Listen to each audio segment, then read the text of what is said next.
नमस्ते दोस्तों, आपका फिर से स्वागत है पब्लिक सर्वेंट रूल्स के एक नई वीडियो में। आज की वीडियो बहुत ही इम्पॉर्टेंट होने वाली है क्योंकि आज हम लोग शुरू करेंगे chapter number 6 general financial rules 2017 का, जिसका नाम है procurement of goods and services. जैसे मैंने बताया था कि जीएफआर के दो जो चैप्टर्स है वो तो बहुत ही ज़्यादा इम्पॉर्टेंट है। जैसे चैप्टर नंबर 5 जो हमने ऑलरेडी कंप्लीट कर लिया है, वर्क्स। अब है chapter number 6 procurement of goods and services. तो इसे हम ख़त्म करेंगे। तो थोड़ी ये जो चैप्टर है वो बड़ी है, तो ये वीडियो हो सके 2-3 पार्ट्स में है। तो बिना किसी देरी करते हुए शुरू करते हैं। और सभी को प्रणाम और छठ पूजा की हार्दिक हार्दिक शुभकामनाएँ। छठी माई आप सब पर अपनी कृपा बरसाएं, सबको खुश रखें, संपन्न रखें और जो भी आप चाहते हैं छठी माई आपकी सारी मनोकामनाएं पूरी करें। जय छठी माई। तो आगे बढ़ते हैं। अब चैप्टर नंबर 6 की रूल्स शुरू होते हैं रूल 142 से।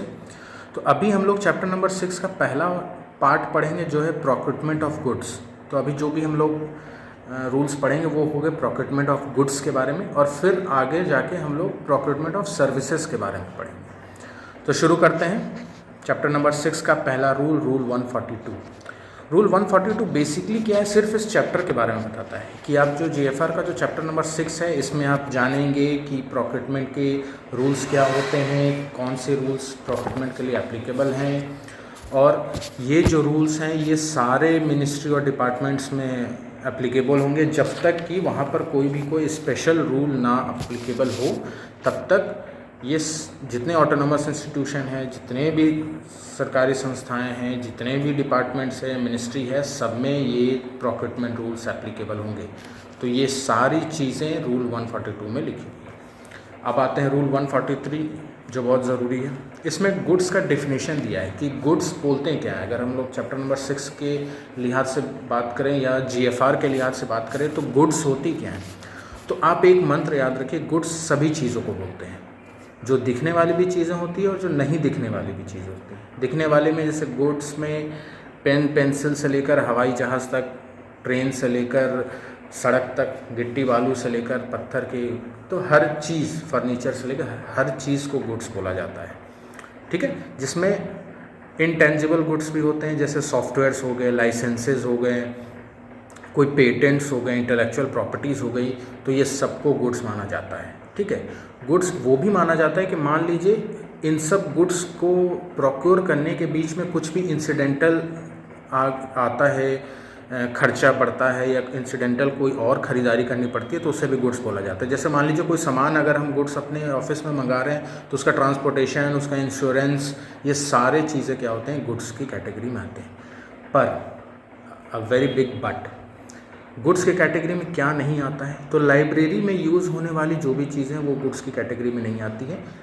मतलब वो नहीं कि पेन पेंसिल की बात नहीं कर रहा हूँ, बुक्स हो गई, पब्लिकेशंस हो गई, आर्टिकल्स हो गई, ये जो लाइब्रेरी में यूज़ होती हैं तो वो बुक्स की कैटेगरी में नहीं आती। एक बहुत बेसिक सा वही सवाल पूछा जाता है कि इनमें से कौन सा ऐसा चीज़ है जो गुड्स नहीं कहलाता है, तो इट इज़ बुक्स।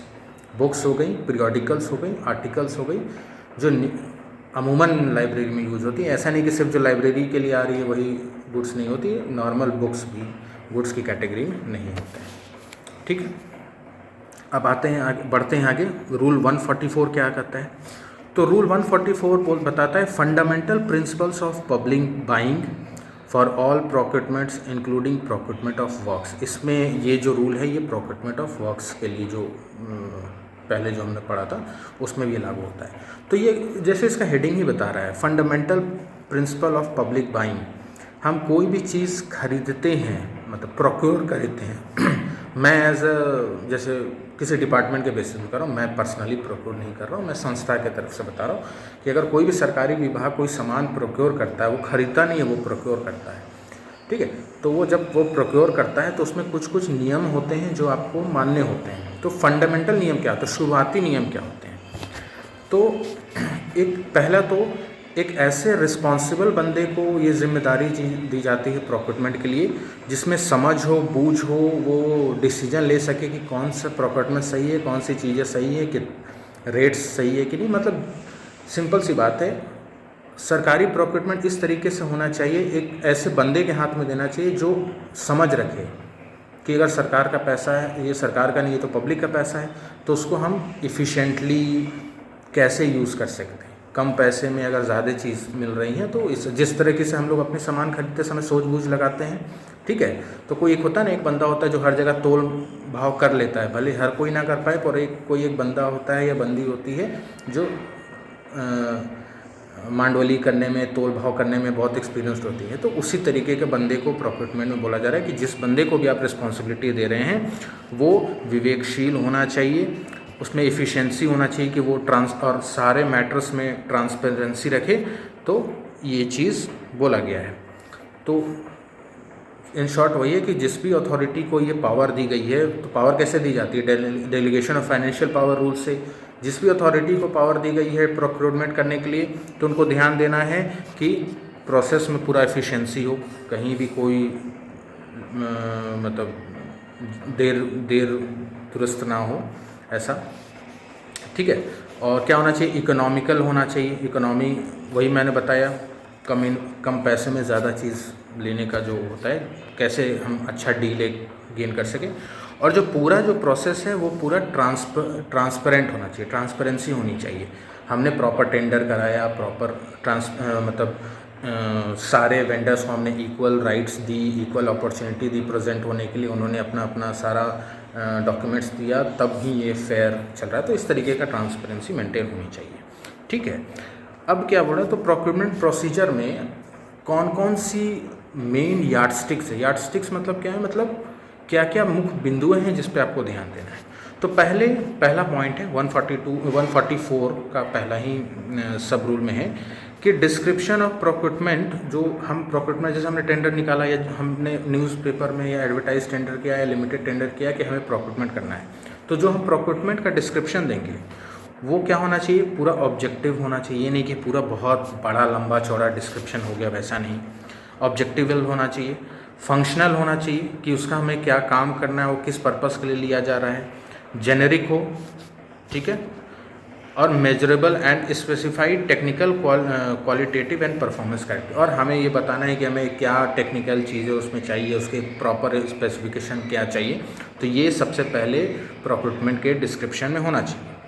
दूसरा क्या है, हमें कोई भी एक कंपनी या एक मेकर को सपोर्ट नहीं करना। मतलब हमें कोई ऐसा, जैसे अब हम एक टीवी खरीदना चाहते हैं डिपार्टमेंट के लिए, या बहुत सारे टीवी खरीदना चाहते हैं, अब हम सीधे बोलेंगे नहीं हमें फिलिप्स की ही टीवी चाहिए, या किसी एक कंपनी की टीवी चाहिए, या ये मार्क का ही टीवी चाहिए।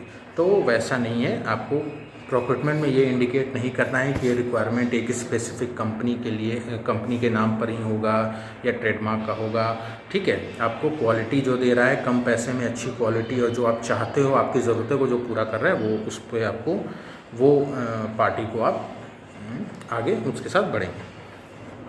फिर क्या, अब क्या है, तो ये तो पहला चीज़ था कि जो प्रोक्योरमेंट का डिस्क्रिप्शन में उसमें आपको ये सब रखना है। दूसरा पॉइंट क्या है कि जो स्पेसिफिकेशंस चाहिए, आपको कैसी क्वालिटी चाहिए, किस तरीके का सामान चाहिए, कितना सामान चाहिए, ये करेक्टली लिखा हुआ होना चाहिए, ठीक है। कहीं भी वेग में चीज़ नहीं हो, ठीक है। स्पेसिफिक और स्पेसिफिकेशन जो आप लिख रहे हैं वो भी ऐसी लिखें जो आपके बेसिक नीड्स को पूरा कर रहा हो। इसमें ये नहीं कि आप बहुत लंबा चौड़ा उसमें स्पेसिफिकेशन दे दिए जिसको मैनेज कर पाना आपके लिए पॉसिबल नहीं है। अब जैसे मान लीजिए कि हमने एक प्रिंटर लिया, हमारा सिंपल से काम है कि वो कंप्यूटर से जुड़ेगा और उसे हमें प्रिंट लेना, हमें कुछ और नहीं करना है। अब आप एक प्रिंटर ले रहे हो जिसमें वाईफाई का फैसिलिटी है, फिर वो कुछ और फंक्शनल है, जिसको अगर कभी कोई वो कंपोनेंट ख़राब हो जाए तो उसके वजह से आपकी पूरी प्रिंटिंग ही ना हो पाए, या उसके लिए किसी आपको एक बंदे को ही रखना पड़ गया कि आप यार ये आप मैनेज करो, या इसके लिए अलग सॉफ्टवेयर है, ये है, तो ये एक अलग खर्चा हो जाता है। तो इसीलिए आपको जो स्पेसिफिकेशन प्लेस करना है वो आपका जो ऐसा स्पेसिफिकेशन प्लेस करना है कि वो बेसिक नीड आपकी पूरी कर रहा हो।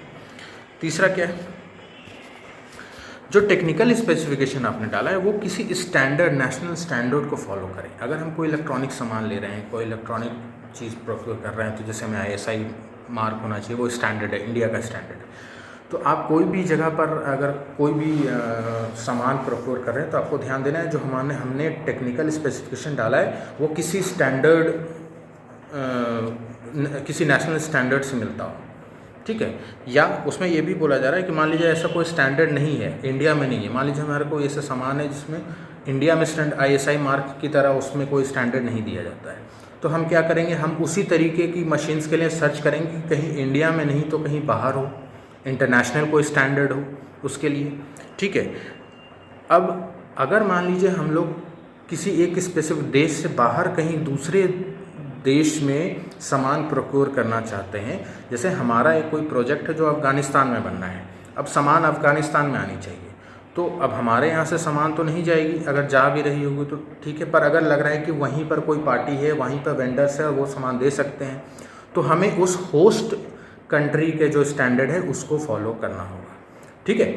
वो वहाँ का जो होस्ट है वहाँ का स्टैंडर्ड भी चल सकता है। अगर ISI जैसे हमारे यहाँ ISI है, BE स्टैंडर्ड है, उसी तरीके से जो होस्ट कंट्री जहाँ पर हम लोग हमारा देश का प्रोजेक्ट चल रहा है वहाँ के कंट्री पे भी अगर कोई स्टैंडर्ड चला तो वहाँ का भी स्टैंडर्ड फॉलो होना चाहिए, ठीक है। चौथा पॉइंट क्या है कि कोई भी सामान को एक्सेस क्वांटिटी में नहीं खरीद लेना है कि फिर जो हमें उसको रखने के लिए एक अलग से खर्चा करना पड़े, है ना। हमें पेपर की ज़रूरत थी बस 5-6 बंडल की और हमने 100 बंडल मंगा लिए, अब बारिश वगैरह से बचाने के लिए उसके लिए उसको अच्छे से रखना पड़ रहा है, वो एक अलग खर्चा हो रहा है, तो कोई भी चीज़ को एक्स्ट्रा नहीं परचेज करके रखना है, ठीक है। पांचवा क्या है कि जो भी प्रोक्यूरमेंट के प्रोसेस होंगे या जो भी ऑफ़र हम लोग मतलब टेंडर हम लोग प्लेस करेंगे वो पूरा का पूरा फेयर होना चाहिए, ट्रांसपेरेंट होना चाहिए और रीज़नेबल होना चाहिए। जो हम चाहते हैं हमें वो चीज़ मिलना चाहिए, बस फोकस ये होना चाहिए, ठीक है। छठा क्या है, जो प्रोक्योर कर रहा है, जो अथॉरिटी प्रोक्योर कर रहा है वो खुद में अपने आप में उसको एक सेटिस्फेक्शन मिलना चाहिए कि जो भी सामान हमको ये सब प्रोसेस करके या जो टेंडर किया है और जो हमने कंपनी से हम एग्रीमेंट कर रहे हैं या जिस कंपनी से हमें सामान लेना है तो वो सेटिस्फाई हो जाए कि ये जो है वो पूरा क्वालिटी इनकी सही है, जो हमें चाहिए वो ज़रूरतों को पूरा कर रहा है, ये सब वो क्या है, ये सब वो खुद सेटिस्फाई कर लें। फिर 8वां पॉइंट क्या है कि एक पूरा प्रोक्यूरमेंट का साइकिल आपको टेंडर में पब्लिश, जब टेंडर आप इशू करेंगे तो उसमें ये पार्ट होना चाहिए कि पूरा प्रोक्यूरमेंट कब से शुरू होगा, कब टेंडर कब इनवाइट की जाएगी, टेंडर का लास्ट डेट कब होगा, फिर मीटिंग कब होगी, फाइनेंशियल बिड कब खोला जाएगा, वर्क ऑर्डर कब इशू किया जाएगा, ये पूरा का पूरा जो प्रोक्यूरमेंट साइकिल है ये टेंडर में प्लेस्ड होना चाहिए। अब आते हैं 9वें पॉइंट में। 9वें पॉइंट में देखिए क्या बोला गया है कि जितने भी मिनिस्ट्री या डिपार्टमेंट है वो क्या करेंगे, साल शुरू होने से पहले एक एनुअल प्रोक्यूरमेंट प्लान बनाएंगे और उसको क्या करेंगे, उसको अपने वेबसाइट पर अपलोड करेंगे। एनुअल प्रोक्यूरमेंट प्लान मतलब वो इस साल वो क्या क्या प्रोक्योर करने वाले हैं तो उसका एक प्लान वो क्या करेंगे, ऑलरेडी बनाकर अपने वेबसाइट पर प्लेस करेंगे। और फिर जो लास्ट का यहाँ पर क्या बता रहा है, not with standing anything content in this rule department of nature. हाँ, फिर लास्ट इसमें क्या बता रहा है कि ये एक एडिशन हुआ, ये पहले पॉइंट नहीं था। मैं बता दूं कि ये GFR में अपडेटेड वाला आपको बता रहा हूँ, इसलिए ये पॉइंट ये लेटेस्ट में जो आया वो है कि department of expenditure government of India को अब ये राइट मिल चुका है, या अब वो चाहें तो किसी एक कंट्री में किसी एक कंपनी पर रेस्ट्रिक्शन लगा सकते हैं कि इस कंपनी या इस कंट्री से हमें सामान प्रोक्योर नहीं करना है। तो ये एक नया क्लॉज यहाँ पर आ गया है। जैसे अभी चाइना के साथ हमारे जो ताल्लुकात है वो सही नहीं चल रहे हैं, तो सरकार कोशिश कर रही है कि चाइना से सामान हमारे पास कम आए, तो फिर GFR में ये क्लॉज 10 ऐड हुआ है ऑफ रूल 144, जिसमें ये लिखा हुआ है कि जो कोई कंपनी हो, किसी स्पेसिफिक कंपनी या स्पेसिफिक कंट्री या स्पेसिफिक प्रोडक्ट को अगर वो चाहती है कि इस पर बैन किया जाए, इस पर रिस्ट्रिक्शन लगाया जाए, तो वो डिपार्टमेंट ऑफ एक्सपेंडिचर लगा सकती है। ठीक है, अब आते हैं रूल 145 में, authorities competent to purchase goods. अब बोल रहा है कि कौन सी अथॉरिटी है जो सामान खरीदने के लिए उनको वो एलिजिबल है, खरीद सकती है। तो जिनको भी delegation of financial power rules के तहत कोई भी सामान, कोई भी एक्सपेंडिचर को सैंक्शन करने की ताकत दी गई है, वो क्या कर सकते हैं, वो कॉम्पिटेंट अथॉरिटी होते हैं कोई भी प्रोक्यूरमेंट के लिए। ठीक है, रूल 146 क्या बोलता है? Procurement of goods required on mobilization. अब यहाँ पर ये रूल क्या डील करता है कि कोई ऐसे गुड्स हैं जो मोबिलाइजेशन के समय चाहिए। मान लीजिए कोई वॉर चल रही है, मोबिलाइजेशन मतलब मूवमेंट है, वो स्थिर नहीं, ऐसा नहीं कि हमें पेपर या वैसे चाहिए, वॉर चल रही है जहाँ पर कोई दूसरे लोकेशन पे या चाहिए, है ना। तो इस तरीके में क्या है कि इस तरीके में ऐसे सामान के प्रोक्यूरमेंट में गवर्नमेंट क्या करती है कि स्पेसिफिक रूल्स लाती है, ठीक है। उसमें अगर हम इस तरीके बाकी GFR के प्रक्रिया से चलेंगे तो वो सामान हमें तुरंत मिल नहीं पाएगी। तो अगर कोई भी सामान इस तरीके से जैसे मिलिट्री एक्सरसाइज में ज़रूरत पड़ रही है, वॉर के समय यूज़ हो रही है, ठीक है, या कोई मेडिकल केस अगर कहीं पर चल रहा है, वॉर वगैरह में ही अगर कोई मेडिकल क्लॉस चल रहा है, तो वहाँ पर जो सामान प्रोक्यूर किए जाएंगे तो उसके लिए गवर्नमेंट टाइम टू टाइम क्या करती है, स्पेशल ऑर्डर्स निकालती है, ठीक है। अब यहाँ पर एक रूल ऐड हुआ है 147, ठीक है, इसमें कुछ चेंजेस किए गए होंगे। Power of procurement of goods. अच्छा, power of procurement of goods में देखिए क्या लिखा है, द मिनिस्ट्रीज और departments have been delegated full powers. हाँ, अब क्या बोला जाएगा, हाँ इसमें क्या ऐड किया गया है power of procurement of goods में, जो कंसर्न मिनिस्ट्री है जो डिपार्टमेंट है जिनको सामान लेना है, उनको पूरी पावर दी गई है कि भाई कोई भी सामान जो जेम में नहीं है तो आप उसको अपने अरेंजमेंट से प्रोक्योर कर सकते हैं, और जो जेम में है गवर्नमेंट ई मार्केट प्लेस में अगर वो सामान लिस्टेड है तो आपको मैंडेटरी मतलब आप बाधित हैं कि आपको वो सामान जेम से ही खरीदना होगा। तो आज के वीडियो के लिए इतना ही है, और इसके बाद जो रूल 142 है वो डिलीटेड है, वो हटा दिया गया है। अब क्योंकि नेक्स्ट रूल 149 है जो एक्सक्लूसिवली जेम के बारे में है, गवर्नमेंट ई मार्केट प्लेस के बारे में है, तो हम लोग उसको नेक्स्ट वीडियो में देखेंगे क्योंकि वीडियो हो रही है लंबी। तो हम लोग मिलते हैं पार्ट 2 ऑफ चैप्टर 6। चैनल को सब्सक्राइब करें, लाइक करें, शेयर करें। Thank you.